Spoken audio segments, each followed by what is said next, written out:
disabled! You're a monster! I hate you! The sound of the lift machine had become as familiar to me as my own heartbeat. The mechanical whir followed by the slight creak as Vernon's body was transferred from bed to wheelchair. 8 years of this routine had worn grooves into my days, much like the calluses that had formed on my once soft hands. My name is Josephine Hadley, though most people just call me Josie. At 70, I've spent the last decade of what should have been my golden years as a full-time caregiver to my husband. The morning sun filtered through the blinds as I adjusted Vernon's position in his wheelchair, careful not to disturb the catheter tube. "How are you feeling today?" I asked, already knowing the answer. The same answer I'd heard for 8 years. "Same as yesterday, Josie. Same as always."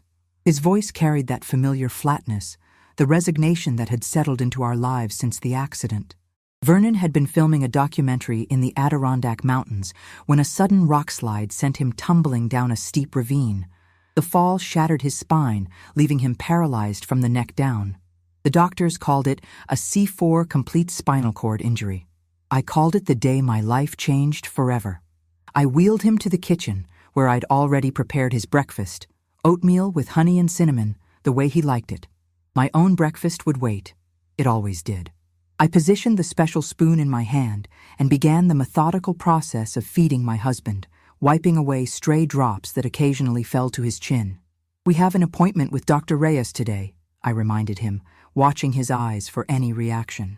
They remained impassive, staring somewhere beyond the kitchen window. "I remember," he said, "the quarterly checkup. Our home in Burlington had been modified extensively after Vernon's accident. Doorways widened, ramps installed, bathroom fitted with specialized equipment. The insurance covered some of it, but a significant portion came from our retirement savings that had been meant for travel and enjoyment in our later years. Instead, they went to hospital beds and lift systems." I glanced at the clock. We had 2 hours before we needed to leave for the appointment. Just enough time to bathe him, change his clothes, and manage his medication schedule. The day-to-day care of a quadriplegic husband leaves little room for spontaneity. As I helped Vernon with his morning routine, my mind drifted to our daughter, Naomi. She hadn't visited in nearly 6 months, though she lived just 4 hours away in Minneapolis. Always an excuse. Real estate market busy, open houses to host, clients to meet. I understood busy, but not the kind of busy that keeps a daughter from her paralyzed father for half a year. "Have you heard from Naomi?" Vernon asked, as if reading my thoughts. "She sent a text last night. She might come for the weekend." "Might," he repeated, the word hanging between us. I had given up my career as a contadora forense when Vernon's accident happened. The demands of his care were simply incompatible with the long hours and focus my job required. Sometimes I missed the challenge, the satisfaction of uncovering financial discrepancies and following the breadcrumbs of numbers to their logical conclusions. Now, my detective work was limited to figuring out which pressure sores needed extra attention or why Vernon's blood pressure seemed more elevated than usual. The drive to Dr. Reyes's office was quiet. Vernon stared out the window of our modified van as the Vermont scenery passed by, rolling hills beginning to show the first hints of autumn color. We had fallen into a comfortable silence over the years, or perhaps it was just exhaustion masquerading as peace. The medical center was a sprawling complex on the outskirts of town. I navigated our van into a handicapped space and began the process of deploying the ramp and securing Vernon's wheelchair. Each movement was practiced, automatic, performed with the efficiency that comes only from endless repetition. Dr. Reyes' waiting room was painted in calming blues and greens. The receptionist, Darlene, greeted us by name. After 8 years, we were fixtures here, as regular as the seasons. "How have you been, Josie?" Darlene asked, her eyes soft with a sympathy I'd grown to both appreciate and resent. "Managing," I said, my standard response. We didn't wait long before being called back. Dr. Lucia Reyes had been Vernon's neurologist since the accident. She was in her early 40s, with intelligent eyes and a direct manner I appreciated. "Mr. and Mrs. Hadley," she said, entering the examination room. "Good to see you both. How have things been since our last visit?" I recited the prepared summary of Vernon's condition. Stable, with occasional spasms in his right leg, some difficulty sleeping, and mild digestive issues. The doctor nodded, making notes, then began her examination. I watched as she tested Vernon's reflexes, checked his eyes, and performed the usual battery of assessments. There was something different in her manner today. A slight furrowing of her brow, a longer pause as she examined Vernon's legs. "I'd like to run a few additional tests today," she said, her voice carefully neutral. "Nothing to be concerned about. Just want to check a few things." The next hour passed in a blur of imaging machines and medical technicians. Vernon was wheeled from one room to another, while I waited, thumbing through outdated magazines without absorbing a word. It wasn't unusual for Dr. Reyes to order extra tests, but something about her demeanor had planted a seed of unease in my mind. When we were finally back in the examination room, Dr. Reyes entered with a tablet in hand, her expression unreadable. "Mrs. Hadley, could I speak with you privately for a moment?" Vernon frowned. "Anything you need to say to my wife, you can say to me." Dr. Reyes hesitated. "I understand, but I'd prefer to discuss some things with Mrs. Hadley first, if that's all right." Before Vernon could protest further, I touched his shoulder. "It's fine. I'll just be a minute." I followed Dr. Reyes to her office, a small room lined with medical textbooks and framed credentials. She closed the door and gestured for me to sit. "Mrs.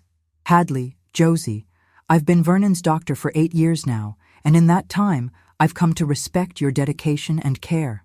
"Thank you," I said, the unease growing stronger. "Is something wrong? Has his condition deteriorated?" Dr. Reyes took a deep breath. "Actually, it's the opposite. Some of the tests we ran today show something unusual. There are signs of nerve regeneration and muscle activity that shouldn't be possible with a complete C4 spinal injury." My mind struggled to process her words. "What does that mean? Is he improving?" "It's more complicated than that." She turned her tablet toward me, showing images that meant nothing to my untrained eye. "These electrical responses in his lower extremities suggest he has some neural connectivity that has been overlooked in previous assessments. But what's most concerning is that these aren't new developments.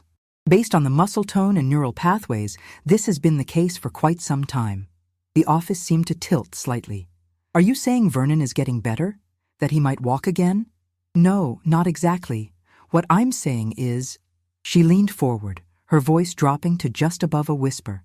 "Mrs. Hadley, there are indications that your husband may have been exaggerating aspects of his paralysis, possibly for years." The words hit me like a physical blow. "That's impossible. I've cared for him every day. He can't move. He can't feed himself. He can't—" "The paralysis is real," Dr. Reyes interrupted gently. "The spinal injury happened, but the extent of his immobility, there are inconsistencies that can't be medically explained. When we tested his neural responses while he was unaware we were monitoring, there were movements that he later claimed he couldn't perform when directly asked." A cold feeling spread through my chest. "Are you suggesting my husband is faking?" "Not entirely, no. But there are strong indications that he has more motor function than he's acknowledging. I wouldn't be telling you this if I wasn't absolutely certain something unusual was happening. I've consulted with colleagues. We've reviewed the data extensively. My mind raced through 8 years of daily care, of lifting, washing, feeding, changing, of sacrificed career and dwindling savings, of isolation and exhaustion. Why would he do that?" My voice sounded distant to my own ears. "I can't answer that," Dr. Reyes said, genuine compassion in her eyes. "But as your husband's physician, I felt an ethical obligation to share this with you." The return to the examination room was a journey through fog. Vernon looked up expectantly as I entered, but I couldn't meet his eyes. Dr. Reyes followed behind me, her professional demeanor firmly back in place. "Everything looks stable, Mr. Hadley," she said, betraying nothing of our conversation. "I'd like to adjust your medication slightly, and we'll schedule another follow-up in 6 weeks rather than our usual 3 months." The drive home was silent, but different from the comfortable quiet of the morning. This silence buzzed with unspoken questions, with the weight of Dr. Reyes' revelation pressing on my chest until I could barely breathe. I helped Vernon into bed that night, with movements that felt mechanical, detached. As I adjusted his pillows, I found myself watching his face with new scrutiny, searching for signs of deception in the familiar features I'd loved for over 40 years. "You're quiet tonight," he observed, as I prepared to turn out the light. "Did the doctor say something that worried you?" I looked at him, my husband, my burden, my life's work, and made a decision.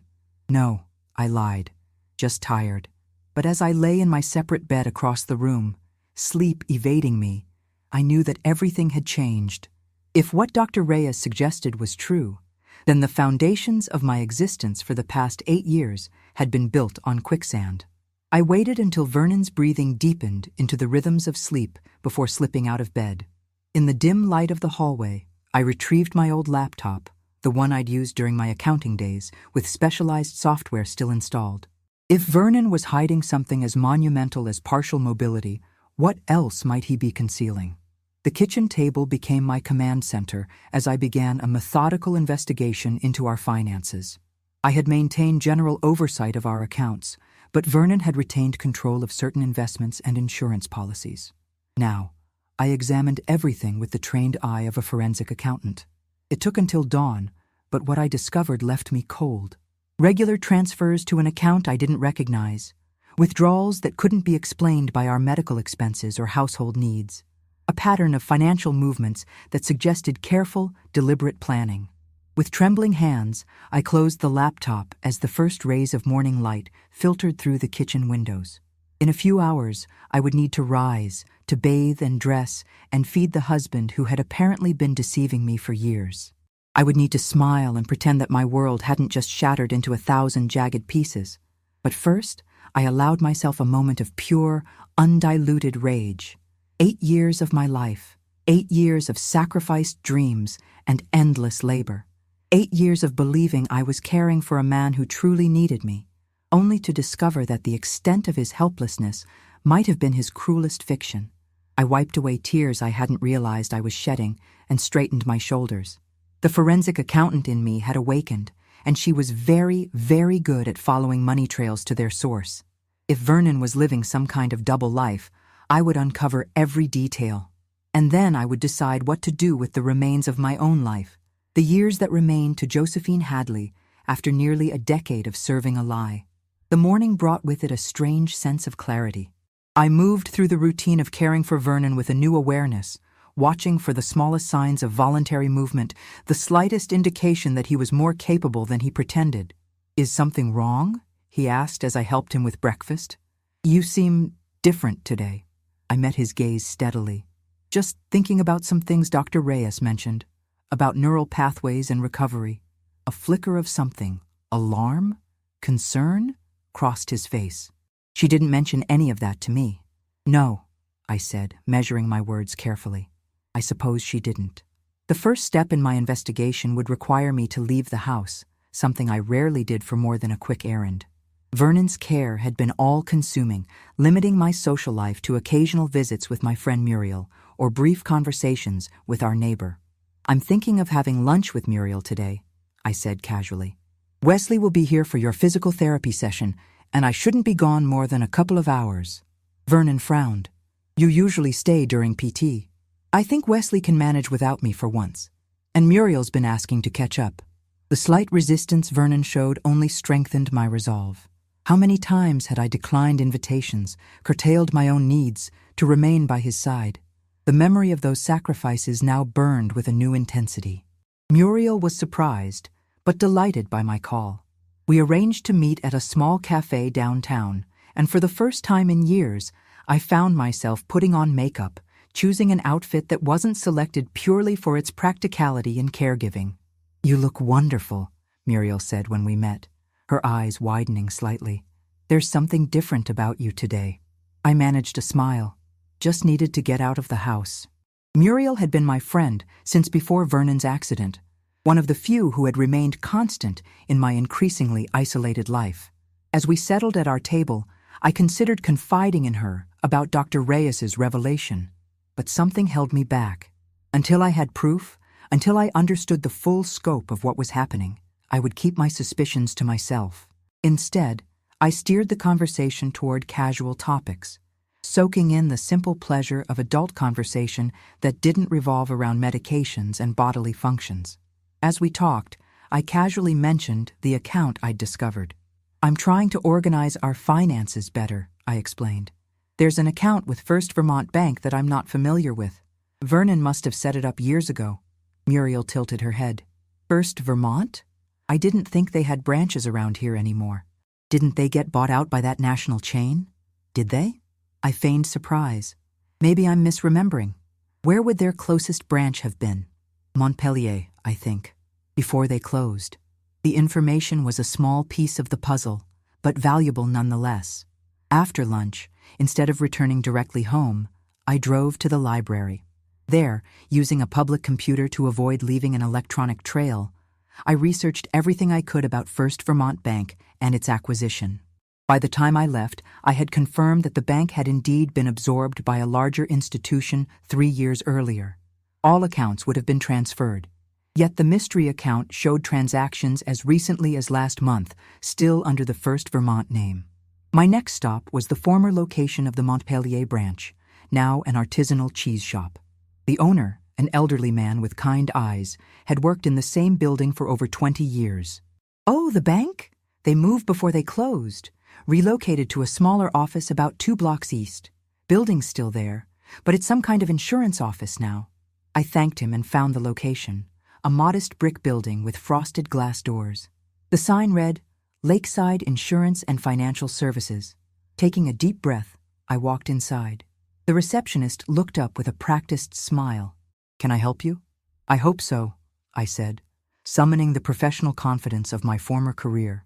My husband and I had accounts with First Vermont before they were acquired. I'm trying to ensure everything was transferred correctly, but I'm finding some discrepancies. After some gentle persistence and a carefully crafted story about estate planning, I learned that while most accounts had been transferred to the National Bank, certain specialty accounts had been maintained under the original branding, managed through this very office for continuity of service. I left with a business card for a financial advisor and a growing certainty that I was on the right track.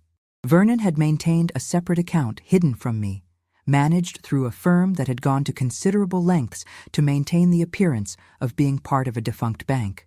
The question remained, what was he using it for? When I returned home, Wesley's car was gone, and Vernon was in the living room, positioned before the television. How was lunch? He asked, eyes not leaving the screen. Lovely. It was good to catch up with Muriel. I hung my coat in the closet, noting the time. How was your session with Wesley? Fine. The usual. I stood for a moment, watching him. In 8 years of paralysis, Vernon had developed none of the severe muscle atrophy I'd seen in other long-term quadriplegics. I had attributed it to Wesley's dedicated physical therapy, but now I wondered if there were other explanations. I'm thinking of calling Naomi, I said suddenly. See if she really is coming this weekend. Vernon's expression remained neutral. No need to pressure her. She'll come when she can. The distance between our daughter and us, particularly me, had grown gradually over the years. I had assumed it was the natural pulling away of a child building her own life, perhaps mixed with the discomfort of seeing her once vibrant father reduced to dependency. Now, I had to consider other possibilities. I retreated to the kitchen, ostensibly to prepare dinner, but really to call our daughter from where Vernon couldn't overhear. Mom? Naomi answered, surprise evident in her voice. I rarely called during business hours. Hi, sweetheart. I was just checking if you're still planning to visit this weekend. A pause. Oh, I meant to call you. There's an important open house I need to handle. Can we reschedule for next month? The familiar disappointment was tinged now with suspicion. Of course. Your father will be disappointed, but he understands. Another pause. How is he doing? The same. We had his quarterly checkup yesterday. Dr. Reyes ran some extra tests. The silence on the line stretched a beat too long. Extra tests? Why? Is something wrong? Nothing specific, I said, choosing my words carefully. Just being thorough. Naomi, I've been thinking of coming to visit you in Minneapolis soon. Maybe next week. Would that work with your schedule? The alarm in her voice was unmistakable. Here? Why? Who would take care of Dad? I thought I might hire a temporary nurse. Just for a few days. I haven't had a break in, well, you know how long. Mom, I don't think that's a good idea. Dad needs consistency. You know how he gets with strangers. Why don't I try to come to you the following week instead? I agreed, knowing it was another promise that would likely be broken. But the call had confirmed something important. Naomi was protective of the status quo, anxious about changes to Vernon's care routine, and distinctly uncomfortable with the idea of me visiting her home. As I prepared Vernon's dinner and my own, my mind worked through the accumulating evidence. The hidden account, my daughter's strange reaction, the medical assessment suggesting Vernon had more mobility than he acknowledged. I served our meal, cutting Vernon's food into bite-sized pieces as I had thousands of times before. But tonight, as I raised the fork to his mouth, I deliberately hesitated, holding it just beyond his reach. For a fraction of a second, I saw it. An involuntary movement, his head straining forward slightly toward the food before catching himself and resuming his passive posture. "Sorry," I murmured, bringing the fork the rest of the way to his lips. But inside, a cold certainty was crystallizing. Dr. Reyes was right. Vernon had more control than he admitted. Later that night, after Vernon was asleep, I returned to my laptop at the kitchen table. This time, I dug deeper into our phone records, looking for patterns in calls and texts. What I found was a regular communication with a number I didn't recognize, always occurring during times I was out of the house. Grocery shopping, pharmacy runs, the rare social engagement. A quick search revealed the number belonged to a prepaid cell phone, impossible to trace further. But the timing of the calls told its own story. Someone was in regular contact with my husband. Someone who knew exactly when I wouldn't be present. As the night deepened around me, I formed a plan. I would need to create an opportunity to observe Vernon when he thought he was alone. I would need access to the mystery account's statements. And I would need to discover who was on the other end of those phone calls. For 8 years, I had been the devoted caregiver, the self-sacrificing wife. But before that, I had been Josephine Hadley, forensic accountant, a woman who followed evidence to uncover hidden truths. That woman was awakening now, and she would not rest until she uncovered every last lie that had consumed 8 precious years of her life. The deception that had paralyzed my existence was about to end, one way or another. The next morning, I woke before dawn with a clarity I hadn't felt in years. The fog of exhaustion and duty that had clouded my mind for so long had lifted, replaced by a sharp focus. I lay in bed, listening to Vernon's breathing across the room, wondering how many of his symptoms had been genuine and how many had been carefully crafted performances. I needed to create an opportunity to observe him unaware. After preparing his breakfast and morning medication, I made an announcement. "Clay called last night after you were asleep," I said, referring to our longtime friend. "His wife is having some sort of medical issue. He asked if I could come help for a few hours today." Vernon frowned. "Can't their daughter help?" "She's out of town," I lied smoothly. "I told him I'd come around 11. Wesley isn't scheduled today, so I'll need to call the home health agency for a temporary aid." The flash of concern on Vernon's face was subtle, but unmistakable. "Those agency people don't know my routine. Can't Clay find someone else?" "At his age, we're the someone else, Vernon." I kept my voice light, masking the bitterness that threatened to surface. "Besides, it's just for a few hours." I made a show of calling the agency, speaking to an imaginary coordinator about sending over a replacement caregiver. After hanging up, I informed Vernon that someone named Michael would arrive at 10:45. "I don't like strangers in the house," Vernon muttered. "It's just for one afternoon," I replied, already planning my next move. At 10:30, I gathered my purse and car keys, making all the usual preparations for leaving. I kissed Vernon's forehead, a gesture that now felt hollow, and walked out the front door. I started the car, backed out of the driveway, and drove around the block. After parking on a side street, I walked through a neighbor's yard that backed up to our property. Mrs. Winters was in Florida for the season and had long ago given me permission to use her garden as a shortcut when needed. Today, it served a different purpose. Our house had a small sunroom attached to the back, with windows that looked into the living room where I'd left Vernon. I crept toward it, careful to stay out of sight lines. The morning sun created a glare on the glass that would make it difficult for anyone inside to detect movement outside. I positioned myself where I could see Vernon clearly. He was exactly where I'd left him, in his wheelchair facing the television. For nearly 15 minutes, nothing happened. He remained still, occasionally blinking, the very picture of immobility that I'd come to know so intimately. Then the house phone rang.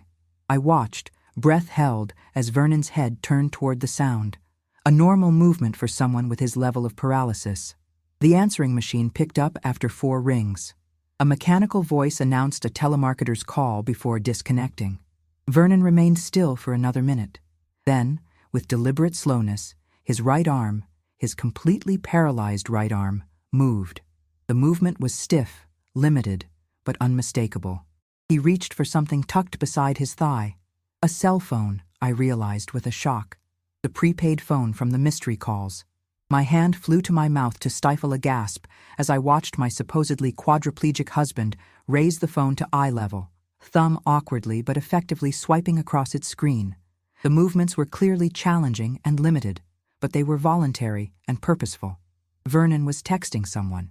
After completing his message, he carefully returned the phone to its hiding place and resumed his previous position of complete immobility. The transformation was so seamless, so practiced, that had I not seen the preceding moments, I would never have suspected he was capable of movement. I backed away from the window, mind racing. The deception was real, confirmed now by my own eyes. But the extent of it remained unclear. Vernon clearly had some mobility in his upper body, significantly more than he had ever demonstrated in my presence. But how much? And for how long had he been hiding it? More importantly, who was he texting? Instead of confronting him immediately, I stuck to my original plan. I walked back to my car and drove to the public library. There, I could use their computers without leaving digital footprints and continue my investigation. My first task was to follow the money trail from the mystery account. Using skills I hadn't exercised in years, I managed to access partial records through a financial aggregator service. The transactions told a disturbing story. Regular withdrawals coinciding with my scheduled absences from home, payments to a service simply listed as Lakeside Consulting, and most alarmingly, a recent transfer of a substantial sum to an account under Naomi's name, my own daughter. The realization cut deeper than Vernon's betrayal. I next searched for information on Lakeside Consulting, finding it registered to a woman named Valerie Simmons. The name meant nothing to me, but a social media search revealed a striking woman in her mid-40s with carefully styled auburn hair and a smile that seemed to hold secrets. Further digging connected her to a home healthcare service that specialized in companion care. Yet the payments from Vernon's account far exceeded typical rates for such services. Either Valerie Simmons was the world's most expensive home health aide, or she was providing services of an entirely different nature. I sat back, connecting the dots. A hidden account, secret communications, suspicious payments, a woman half his age. The picture emerging was as cliché as it was devastating. But I needed more concrete evidence before confronting either Vernon or Naomi. I checked the time. I'd been gone just over 2 hours, a reasonable duration for my fabricated errand. Before returning home, I made a quick stop at an electronics store. The tiny cameras I purchased were designed for home security, inconspicuous, wireless, and capable of recording to a cloud server I could access remotely. Under the guise of bringing back a care package from Clay's wife, I returned home with my hidden purchases. Vernon was exactly where I'd left him, the very image of helplessness. I swallowed the bile that rose in my throat as I greeted him with the same solicitous care I'd shown for 8 years. "How did it go with the aide?" I asked, setting down my bags. "Fine," Vernon replied flatly. He didn't know where anything was. I told him just to leave me be. I nodded sympathetically, all while noting that nothing in the house seemed disturbed. No dishes in the sink, no sign that anyone had been there to assist Vernon with lunch or toileting or any of the myriad needs he supposedly had. "Well, I'm home now," I said. "Let me get you something to eat." That evening, after Vernon was asleep, I installed the tiny cameras, one in the living room, angled to capture his wheelchair and the surrounding area, one in the hallway that led to our bedroom, and one in the kitchen, where I'd observed him eyeing the counter where I kept his medications. For the next week, I maintained our routine while reviewing the footage each night after Vernon slept. The evidence accumulated slowly but definitively. When certain I was gone and the house was empty, Vernon displayed increasing levels of mobility. He could move both arms with effort. He could shift himself in his chair without assistance. Once, he even managed to wheel himself from the living room to the kitchen, where he retrieved a bottle of water from the refrigerator, a task he had never once performed in my presence. The cameras also captured him making phone calls on his hidden cell phone, and most disturbingly, taking only partial doses of his prescribed medications before discarding the rest. The implications were staggering. He had been intentionally maintaining a level of sedation and muscle relaxation that mimicked more severe paralysis than he actually experienced. But the most revealing footage came unexpectedly on the 8th day of my surveillance. I had a standing appointment with my doctor that Vernon knew about. As usual, he declined to accompany me, preferring to remain home alone for the 90 minutes I would be gone. This time, however, I didn't actually leave. I started the car, backed out of the driveway, then pulled around the block and parked. Using a spare key, I quietly re-entered through the back door while Vernon was distracted by a phone conversation in the living room. Hidden in the kitchen, I could hear his side of the call clearly for the first time. Yes, she just left. No, the usual time, about an hour and a half. Yes, Valerie, I know it's risky, but we need to talk in person. Things are changing. Josie's been different since the last doctor appointment. I think Reyes might have noticed something in the tests.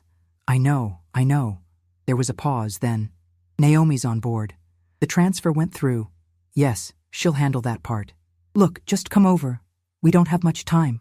My heart pounded as I heard movement, more fluid movement than should have been possible. I risked a glance around the corner and saw Vernon laboriously pushing himself to a standing position, leaning heavily on the arms of his wheelchair. He couldn't walk independently. That much was clear from his struggling movements. But he could bear weight momentarily, could take a shuffling step while supporting himself on furniture. The contrast between this and his complete helplessness in my presence was shocking. I retreated silently to the back door, slipped outside, and returned to my car. My hands shook so badly I could barely grip the steering wheel. Tears blurred my vision as I drove aimlessly, needing distance from the scene I'd just witnessed. Vernon, Valerie Simmons, and my own daughter were conspiring together. But to what end? The financial transfers? The hidden mobility? The elaborate deception? It all pointed to something beyond a simple affair. When I returned home at the expected time, Vernon was back in his wheelchair, positioned exactly as I'd left him. I smiled and chatted about my appointment, all while nausea churned in my stomach at the performance we were both giving. That night, I made a decision. Instead of confronting Vernon directly, I would follow the money trail to its source.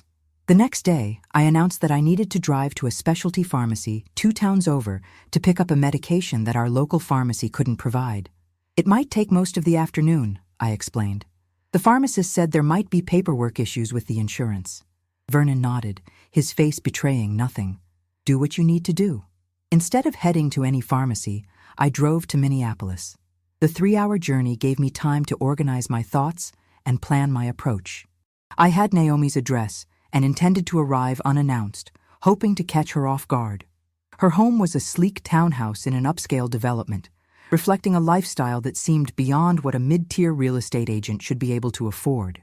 I parked across the street, watching the house for nearly an hour before gathering the courage to approach. When I rang the doorbell, I heard shuffling inside, followed by a long pause. Finally, the door opened to reveal my daughter's surprised face. "Mom? What are you doing here?" Her expression cycled rapidly through shock, alarm, and an attempt at welcome that didn't reach her eyes. "I was in the area," I lied, "and thought I'd surprise you. May I come in?" Naomi hesitated fractionally before stepping aside. "Of course, but the place is a mess. I wasn't expecting company." The townhouse was immaculate. No sign of the mess she'd mentioned. I took a seat on a pristine white sofa while she nervously offered me a drink. "No, thank you," I said, cutting to the chase. "Naomi, I need to ask you something, and I need you to be honest with me. It's about your father." Her posture stiffened. "What about him? Is he okay?" "That depends on your definition of okay," I replied, watching her closely. "I recently discovered some financial transfers from an account I didn't know existed. A significant amount was transferred to you." The color drained from Naomi's face. "Mom, I can explain that." "Please do." She perched on the edge of an armchair, hands clasped tightly in her lap. Dad wanted to help me with the down payment for this place. He knew you'd think it was too expensive for me, that you'd worry about my finances. He wanted it to be a surprise for both of us, but then his accident happened and it never seemed like the right time to tell you. The lie was practiced, smooth, but it collapsed under the slightest scrutiny. The transfer was made 3 weeks ago, Naomi. You've owned this townhouse for over 2 years. Her composure faltered. That was for some renovations. The kitchen needed— Stop, I said quietly. Please stop lying to me. I know about your father's condition. I know about Valerie Simmons. I know you've been part of whatever this is. Tears welled in her eyes. Mom, you don't understand. Then help me understand. Because from where I'm sitting, it looks like my husband and daughter have been orchestrating an elaborate deception that has cost me 8 years of my life. Naomi's tears spilled over. It wasn't supposed to be like this. It started small. Dad realizing he had some feeling returning, some mobility, but being afraid to tell anyone because of the insurance. If they thought he was improving, they might cut off benefits, and we couldn't afford the care he needed. But it went beyond that, didn't it? I pressed. She nodded miserably. Valerie was his physical therapist at the rehabilitation center. She noticed the improvements first and suggested an arrangement. She would help him strengthen what mobility he had in private, away from the insurance company's evaluations. In exchange for what, Naomi? Money, at first. Then it became more personal between them. She couldn't meet my eyes. I found out about a year after it started. I was so angry, Mom. I threatened to tell you everything. Why didn't you? Naomi's face crumpled. Dad convinced me it would destroy you, learning that he'd been lying, that he was involved with someone else. He said you'd built your whole identity around caring for him, that you had nothing else left, and then he offered to help me financially if I kept the secret. The casual cruelty of their assessment of me, a woman with nothing else left, struck like a physical blow. So you took his money and watched me sacrifice everything to care for a man who was deceiving me. Your own mother. It wasn't that simple, she protested weakly. It seems very simple from where I'm standing, I replied, rising to my feet. How much mobility does he actually have? Tell me the truth. Naomi wiped at her tears. He can't walk independently. The paralysis is real, just not as complete as he pretends. He can move his arms with effort, can feel sensation in parts of his body that he claims are numb. With Valerie's help, he's gotten stronger over the years, but he still needs significant assistance. And the plan was, what? To continue this charade indefinitely? To watch me care for him day after day while he siphoned money to his girlfriend and my daughter? There was talk of him having a miraculous improvement eventually, Naomi admitted, shame coloring her voice. But the longer it went on, the harder it became to figure out how to end it without everyone discovering the truth. I stood silent for a long moment, absorbing the magnitude of the betrayal. My husband, my daughter. 8 years of my life spent caring for a man whose condition, while serious, had been deliberately exaggerated to maintain control over me and our finances. Mom, please say something, Naomi pleaded. I have nothing to say to you right now, I replied, my voice steady despite the earthquake happening inside me. You chose money over honesty. You chose your father's comfort over my freedom. Those aren't choices I can easily forgive. As I walked to the door, Naomi called after me. What are you going to do? I turned back to look at my daughter, this stranger who shared my blood, but apparently none of my values. I'm going to do what I should have done years ago. I'm going to start living for myself. The drive back to Burlington gave me time to formulate a plan. I had all the evidence I needed now, the financial records, the surveillance footage, and Naomi's confession. But confronting Vernon immediately would only give him time to construct new lies, perhaps even to hide assets I hadn't yet discovered. No, this required careful strategy. I needed legal counsel. I needed to secure my financial future. And most of all, I needed to reclaim the years that had been stolen from me. Not the past 8, which were irretrievably lost, but all the years that remained. As I pulled into our driveway, darkness had fallen. Through the living room window, I could see Vernon in his wheelchair, positioned exactly as I'd left him hours ago. The sight that once filled me with compassion now ignited only determination. I took a deep breath and prepared to give the performance of my lifetime, One last evening as the devoted caregiver, while inside, Josephine Hadley, the woman who had been buried under years of deception, was finally breaking free. The mask I wore for the next 3 days was the heaviest of my life. I moved through our home with practiced efficiency, bathing Vernon, preparing his meals, administering medications I now knew he discarded when I wasn't looking. Each touch, each word of comfort felt like a betrayal, not of him, but of myself. Throughout, I maintained a careful facade of normalcy, though I occasionally allowed a new coolness to seep into my interactions with him. Let him wonder. Let him worry. The power of knowing while pretending not to know gave me a strange, quiet strength. Behind this mask of routine, I was methodically preparing for war. My first call had been to a lawyer, not in Burlington, where word might get back to Vernon, but in Montpelier. Diana Kramer specialized in cases involving financial fraud and deception in marriage. Her office was in a converted Victorian house, with stained glass windows and creaking hardwood floors that belied the sharp, modern intelligence of its occupant. "Mrs. Hadley," she said, after I'd laid out the bare facts of my situation. "What you're describing is not just marital fraud, but potentially insurance fraud as well. The implications are serious." "I understand," I replied. "I'm not interested in punishing my husband through the criminal justice system. What I want is a divorce that acknowledges the years of deception and compensates me accordingly." Diana nodded, making notes on a yellow legal pad. "The evidence you've gathered is compelling. The video footage in particular will be powerful in settlement negotiations. However, you mentioned your daughter's involvement. Are you prepared for the possibility that she could face consequences as well?" The question cut through me. Despite everything, Naomi was still my child. I don't want to pursue anything against my daughter. Her participation was complicated. "I understand," Diana said, though her tone suggested she might not entirely agree. "Let's focus on the divorce and financial settlement then. The first step is securing your immediate future. Do you have access to funds independent of your husband?" I nodded. "Some. I maintained a small personal account that Vernon doesn't know about. It's not much, but it would cover a few months of expenses if necessary." "Good. The next step is documenting everything. The accounts you've discovered, the transfers, all evidence of the deception. We'll need to file for divorce on grounds of fraud and seek an emergency financial order to prevent him from hiding or transferring additional assets." The conversation continued for over an hour as we mapped out a strategy. By the time I left Diana's office, I had a clear path forward and a weight lifted from my shoulders.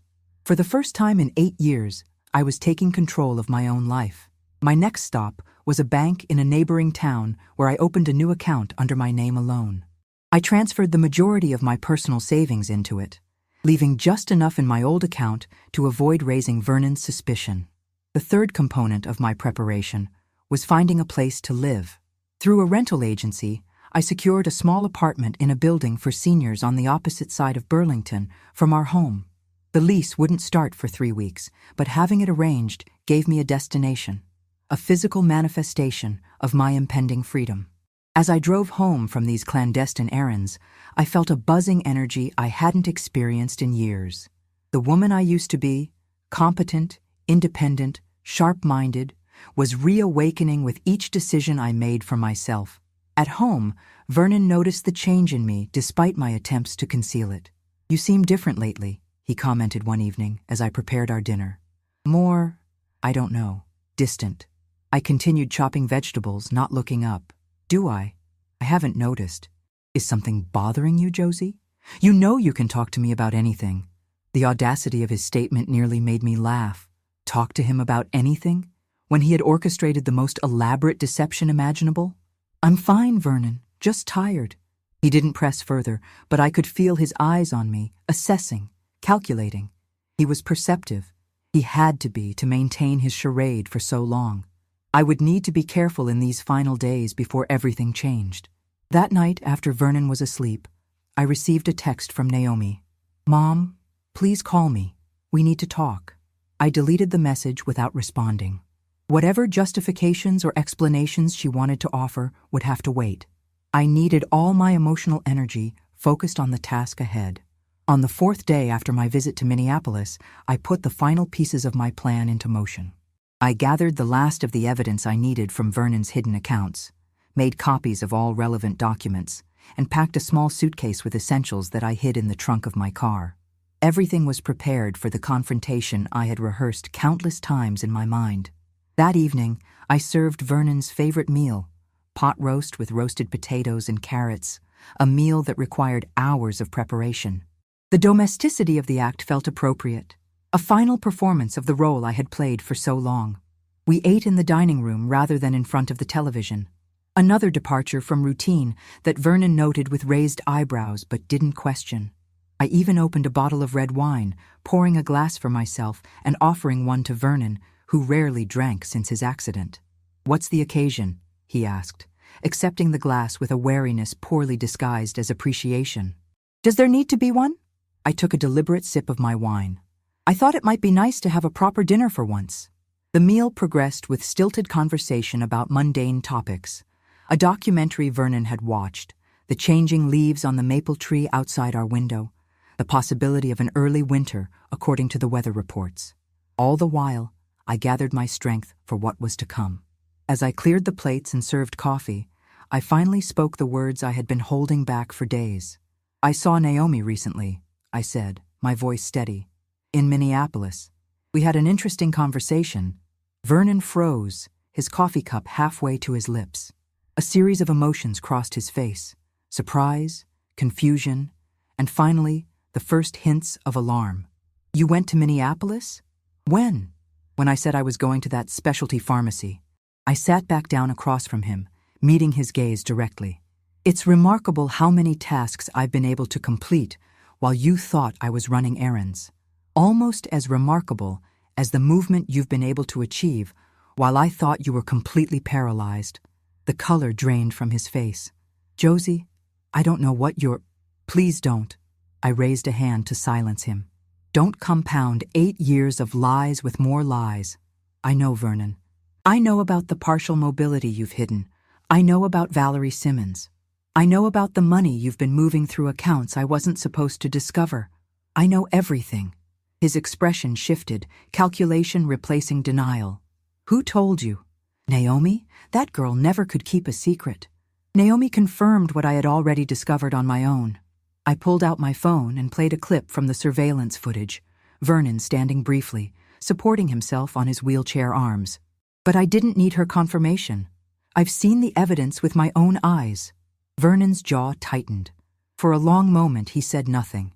Then, with visible effort, he pushed himself to a more upright position in his wheelchair, a movement he had never performed in my presence before. "It's not what you think, Josie." His voice had lost the flat affect he typically used, replaced by a sharper, more animated tone. "Yes, I regained some function. But the insurance—" "Don't talk to me about insurance," I interrupted. "This went far beyond protecting our benefits. The affair, the hidden money involving our daughter in your deception, none of that was about insurance." He had the grace to look momentarily ashamed.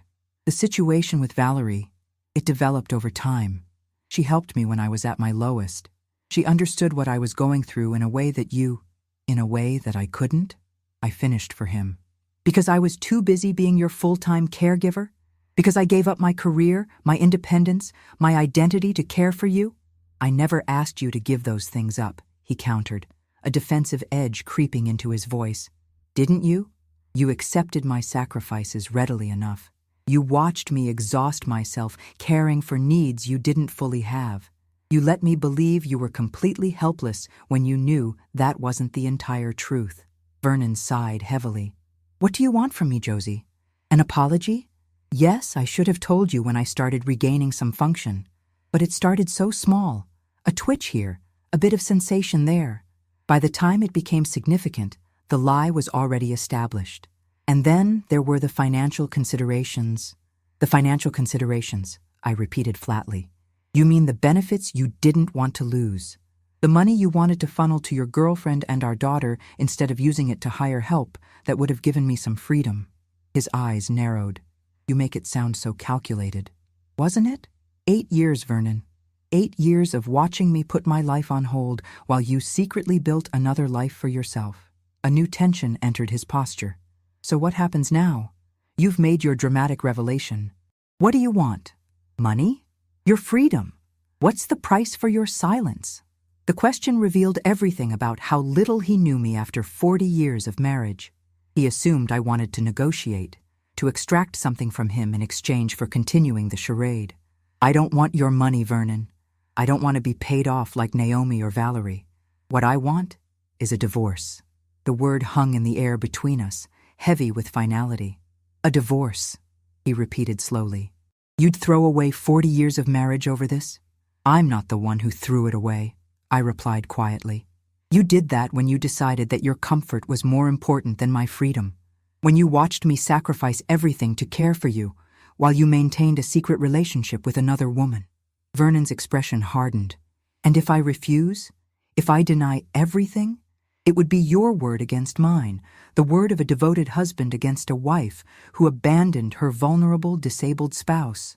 I smiled then, a cold expression that felt foreign on my face. That's where you're wrong.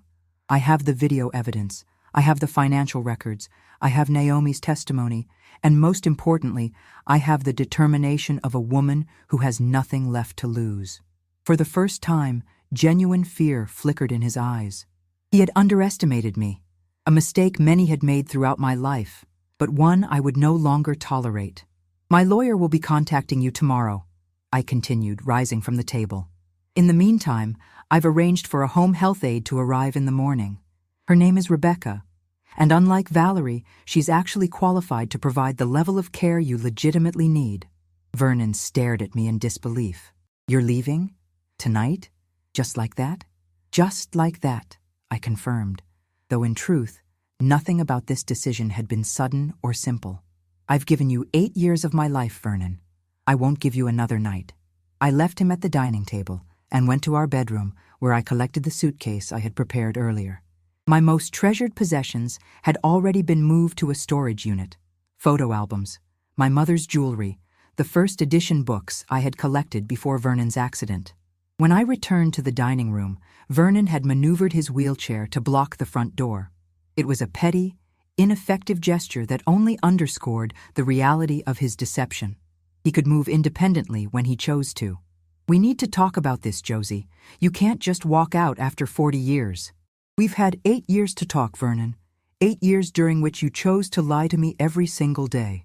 I moved past him toward the side door that led to the garage. I suggest you use this time to consider what you'll say to your lawyer, because mine is very good and very angry on my behalf. As I loaded my suitcase into the car, Vernon appeared at the garage door, his face contorted with a mixture of rage and panic. Where will you go? He demanded. You have nothing without me. No career, no recent work history, no place in the world. You've been a caretaker so long you don't know how to be anything else. His words were designed to wound, to instill doubt, to make me second-guess my decision. 8 years ago, even 8 weeks ago, they might have worked. But not now. That's where you're wrong, I said, sliding into the driver's seat. I was Josephine Hadley long before I was your wife or your caregiver, and it's time I remembered who that woman is.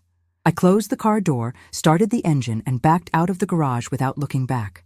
In the rearview mirror, I caught a glimpse of Vernon in the doorway, his face a mask of disbelief. He had never imagined I would actually leave. In his mind, I was a supporting character in his life story, not the protagonist of my own. That night, I checked into a hotel on the outskirts of town. The room was simple but clean, with a view of the mountains in the distance. I sat on the edge of the bed, half expecting to feel regret or uncertainty. Instead, I felt a profound sense of peace washing over me.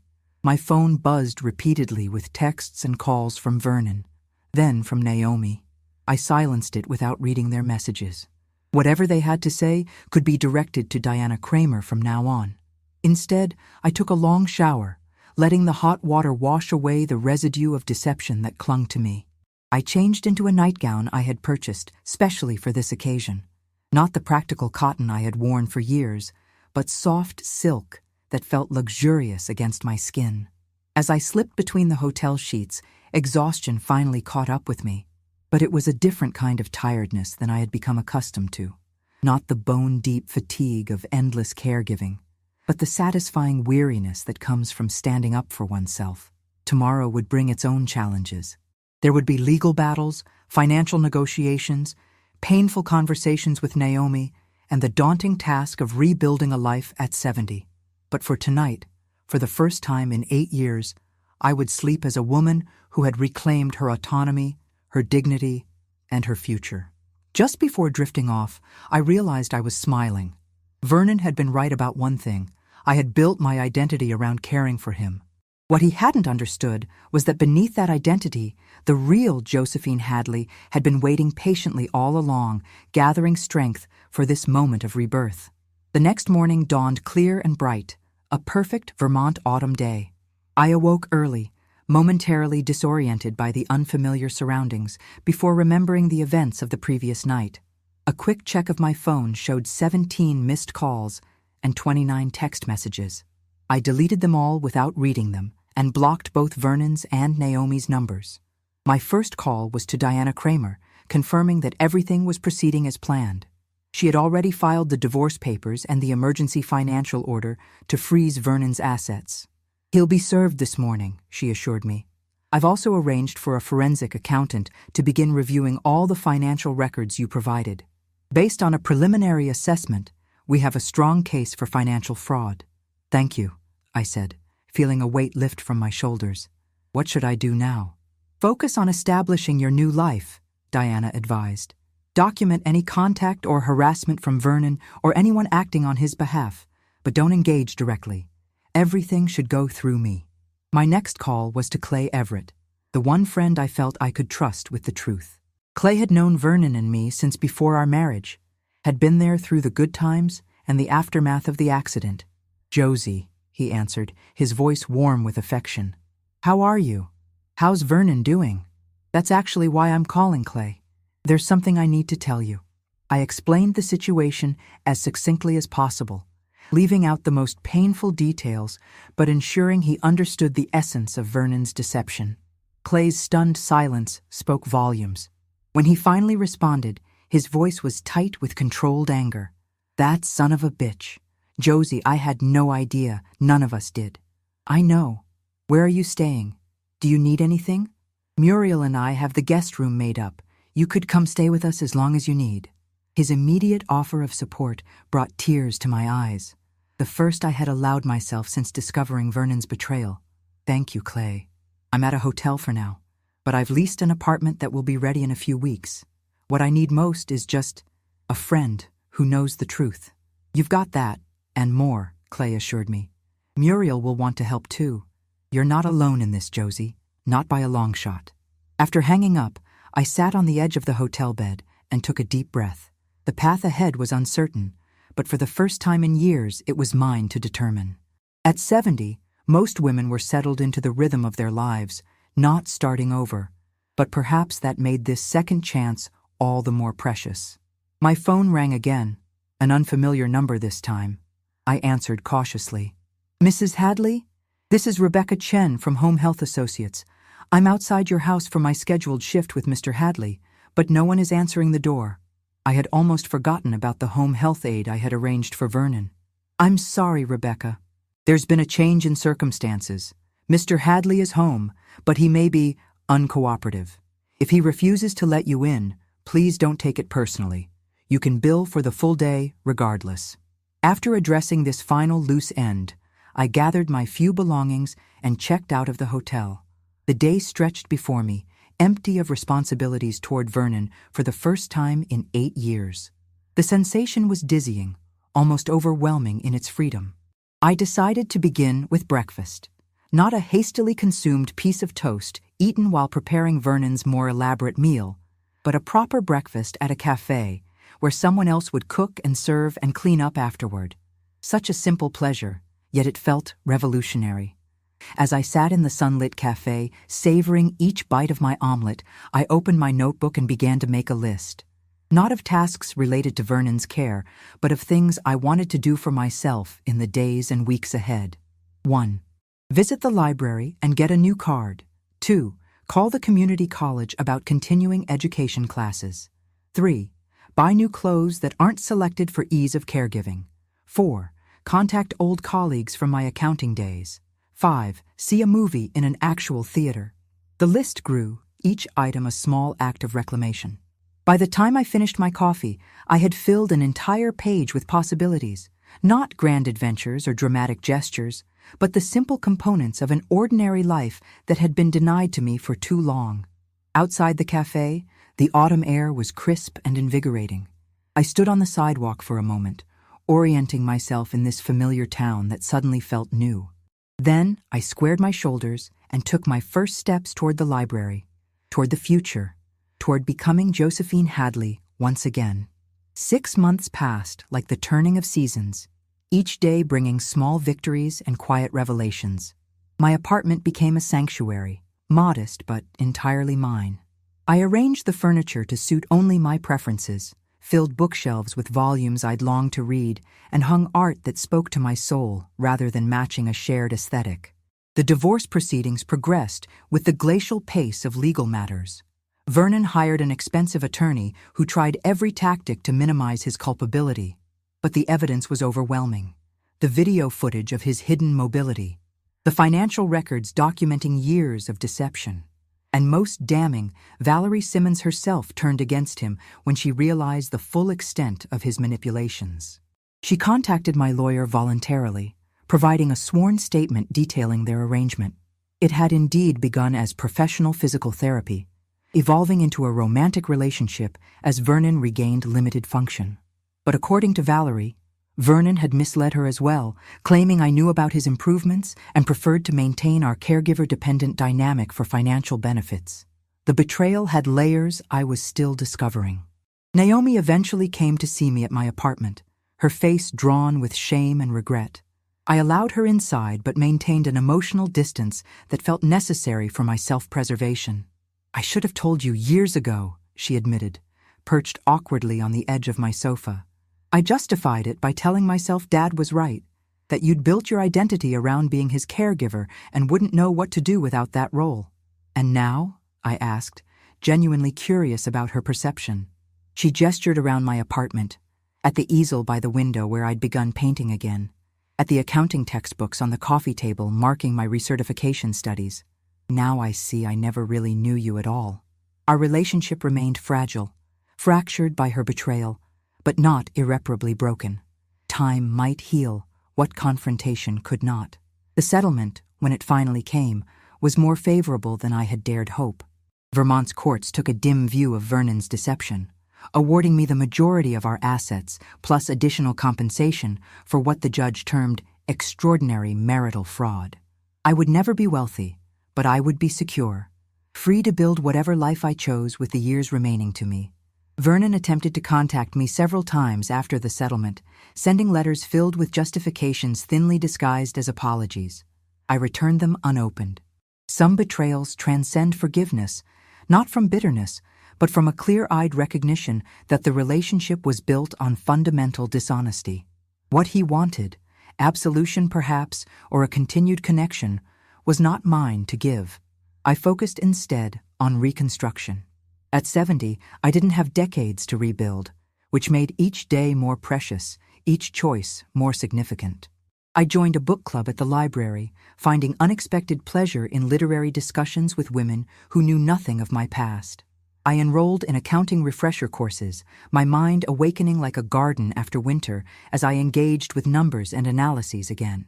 I even began volunteering at a local women's shelter, using my financial expertise to help women escaping controlling relationships establish economic independence.